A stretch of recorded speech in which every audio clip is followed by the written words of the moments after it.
different country each year. But for more on the competition, we're now joined from our Cape Town studios by Professor John Webb, who is the director of the 2014 IMO and a member of its advisory board. Professor Webb, welcome to AM News. Thank you very much, Tumi. Now, this year marks the first time in the 56 years of the IMO's existence that the competition will take place on African soil. That's exciting on its own, but what does that mean for the country? For South Africa, I think it focuses attention on the importance of mathematics. In fact, also especially on the importance of high-level mathematics, which is essential in top careers such as engineering, science, actuarial science, accountancy, computers. That is where we need top mathematicians. Now, given the mathematics and science subjects, of course, being prioritized and encouraged in high school level, do you think bringing the competition to South Africa, do you think it'll encourage young people to take interest in maths, or do you think we'll still have a long way to go? Well, I think we have a long way to go because this is just the tip of the iceberg. Below the tip of the iceberg, there's a whole panoply of mathematics competitions and events by which we hope to publicize mathematics throughout South Africa, at lower levels right down to primary school.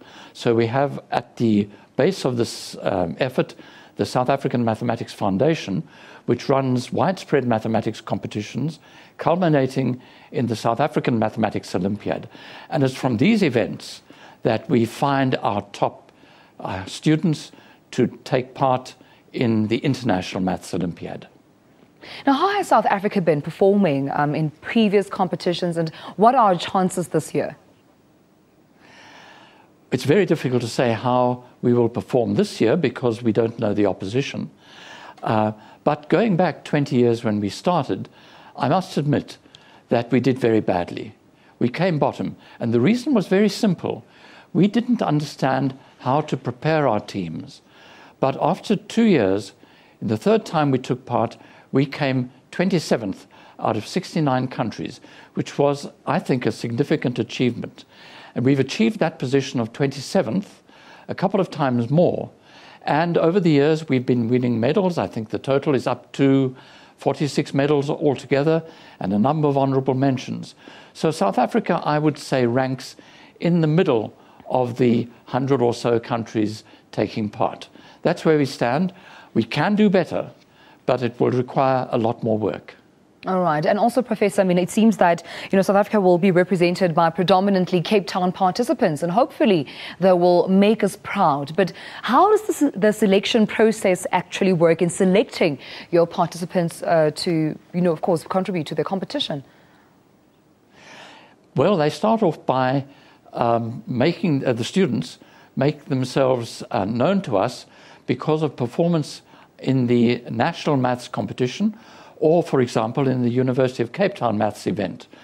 And we then know them and we offer them opportunities for training. There's a national talent search.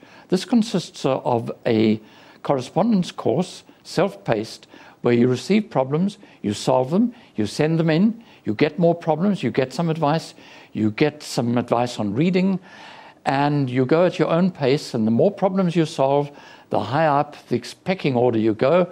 And at the end of the year, there's a special camp at the University of Stellenbosch where we put together about 50 of the top young mathematicians around the country. It doesn't stop there.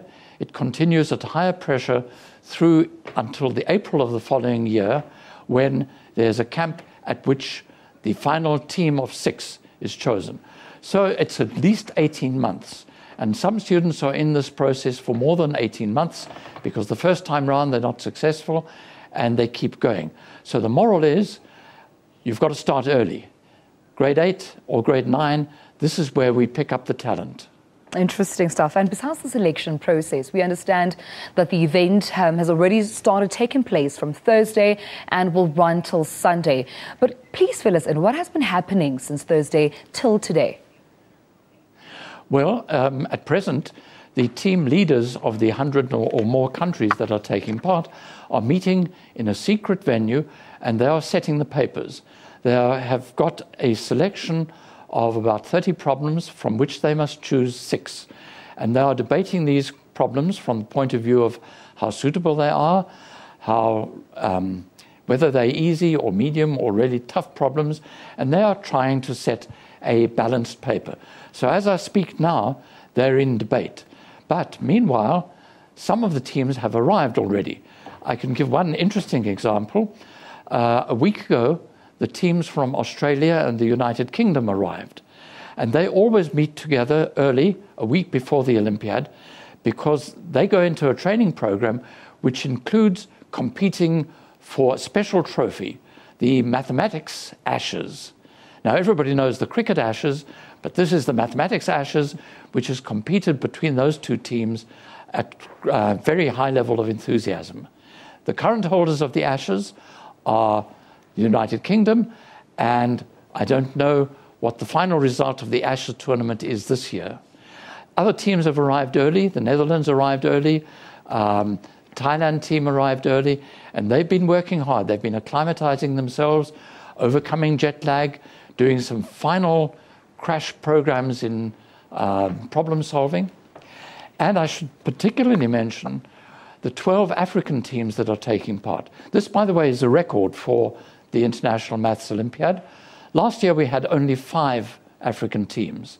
This year we have 12, and we made special arrangements for those teams to come a week early so that they could have a special training camp. They are currently meeting down at the African Institute for Mathematical Sciences down in Muizenberg, and they are receiving some high-level training program from a group of international experts. Tomorrow, everybody comes together. They arrive at the venue, which is the University of Cape Town, where the contest will be held. Monday is the opening ceremony, and on Tuesday and Wednesday, they get down to the hard work. Interesting. Well, sounds like it'll be a blast at the Olympiad, and we wish the participants all the best of luck. But just as a woman, I have to say, I've seen the participants as the visuals were rolling, and I just saw boys. What happened to the girls? But hopefully next time we'll improve and have more girl participants. But Professor, unfortunately, we've run out of time. Thank you so much for joining us on AM News. Thank you. Well, on that said, that was, of course, Professor John Webb, who is the director of the 2014 International